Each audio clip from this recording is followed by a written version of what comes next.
नमस्कार, महत्वपूर्ण न्यूज में आप सभी लोगों का स्वागत है। अगर अभी तक आपने हमारे चैनल को सब्सक्राइब नहीं किया है तो जरूर करें और हमारे बेल आइकन को दबाएं, जिससे सारी अपडेट्स आपको सबसे पहले मिले। क्या आप लोग लगातार धरना प्रदर्शन कर रहे हैं?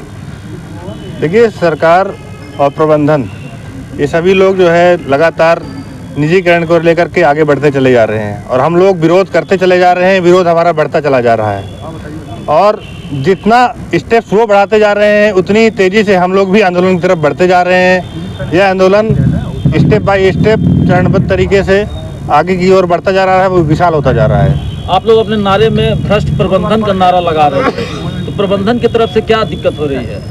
देखिए, प्रबंधन ही है जो कि संविदा बेसिस पर आता है और इस विभाग को अपना तो मानता नहीं है, लेकिन बेचने के लिए वो उतारू हो जाते हैं। उन्हें कुछ यहाँ का समझ में आता नहीं है कि विभाग को चलाना कैसे है, विभाग किन परिस्थितियों में था और उसे किस तरीके से क्या हम लोगों को कोशिश करनी चाहिए कि विभाग हमारा घाटे से लाभ की तरफ आए।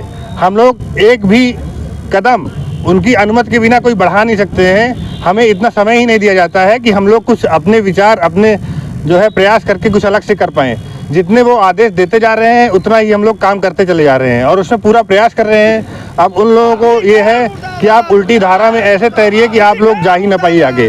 अभी जो है क्या हुआ यहाँ पर कि हम लोग OTS के अभियान में लगे हुए थे सफल बनाने के लिए, और हमारे प्रबंधन MD पूर्वांचल के यहाँ से ये आदेश आया कि आप लोग 1 से 5 तक एक फीडर में पूरे डिवीज़न के स्टाफ को ले जाकर के कॉम्बिंग करवाइए।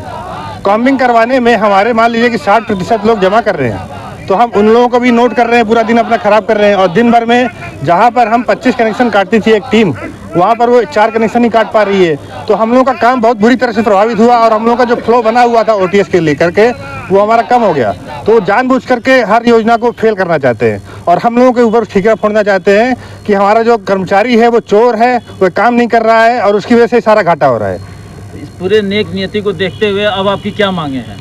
हमारी सिर्फ एक ही मांग है कि ये निजीकरण रूपी जो राक्षस को बार बार लेकर के आ रहे हैं उसको वापस करें और इस प्रबंधन में जो बैठ गए हैं लोग वो वापस छोड़ दें और हमारे इंजीनियर जो है इसको संभाल लेंगे और अच्छी तरीके से इसको लाभ की ओर ले जाएंगे। आए दिन जो इस समय सरकार लगातार निजीकरण की तरफ बढ़ती हुई नजर आ रही है, इसमें विद्युत विभाग ही नहीं अन्य विभाग भी कहीं ना कहीं बुरी तरीके से प्रभावित हुए हैं और बहुत सारे आंदोलन भी हुए हैं। बिजली विभाग को इससे क्या दिक्कत होगी?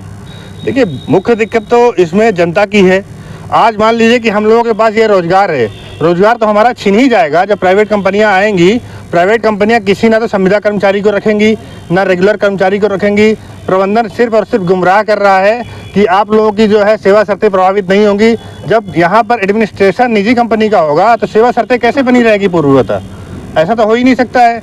और दूसरी बात यह है कि घाटे के आंकड़े जो है अभी RDSS स्कीम जब लागू की गई है तो उस समय पर घाटा दिखाया गया कि घाटा सिर्फ 17% है और बाद में ये दिखाया जा रहा है कि घाटा जो है हमारा 50% जा रहा है। जब निजीकरण करने की बात आ रही है तो ये दोहरी नीति कैसे अपनाई जा रही है? इसका मतलब ये है कि जानबूझ करके घोटाले करने की ओर बढ़ रहे हैं लोग और सस्ते दामों पर यहाँ के जो बिजली के उपकरण हैं इनकी कीमतें क्या होती हैं आप लोगों को अंदाज़ा होगा कि अगर हम इस ट्रांसफार्मर की कीमत ले लें तो कम से कम 1 से 1.5 करोड़ रुपये हमारे एक ट्रांसफार्मर की कीमत हो जाती है, पावर ट्रांसफार्मर की। और वो है क्या कर रहे हैं कि हम 200-300 करोड़ में एक कंपनी को बेच देंगे और उस पर कितने जिले होंगे? लगभग 5 से 6 जिले, 7 जिले। 7 जिलों में कितनी हमारी संपत्ति होगी?